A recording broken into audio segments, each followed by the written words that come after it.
At least 2 million people in the Philippines are begging for help after what may be the deadliest disaster in the country's history. Days after Haiyan slammed into the Philippines with terrifying force, survivors are growing desperate. We want water and medicines for the injured. We don't need pity. We just need your help. There's significant concern about the lack of food, the lack of water, and also the lack of electricity, which is exactly why these aid agencies need to get in as quickly as possible. Many of these buildings just not safe, and the concern is that there will be many people trapped underneath this rubble. Often in times of natural disaster, the time after the disaster can be more deadly and dangerous than the disaster itself. One current solution that is very commonly used is airdrops. However, airdrops come with some serious limitations.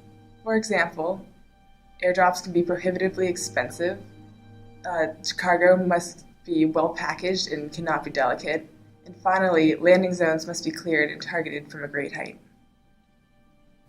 ASME has given us a set of constraints and criteria in designing our robot for disaster relief. To test its functionality, they've constructed an obstacle course simulating real-world conditions. Our remote-controlled robot must traverse a ramp, water pit, sand pit, and stair steps, each with variable design. Safety, functionality, time, and energy efficiency are our top design criteria. Our robot must scale the obstacles while carrying and protecting a waterproof cargo. Time is crucial in the aftermath of a disaster. Aid must be given as quickly as possible to minimize casualties. It needs to be energy efficient, carrying as much cargo as possible on a single charge. To keep this challenge competitive and obstacles correctly scaled, our robot size is limited.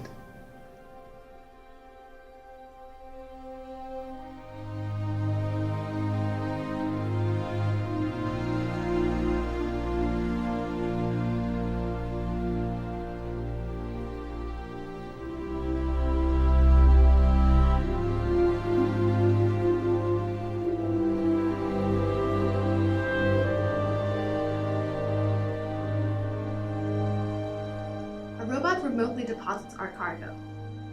Our Take-to-Find uses a low center of gravity to reliably and safely transport our cargo across all of these obstacles. In order to move over tall obstacles, we use linear actuators to propel our robot over the entire system.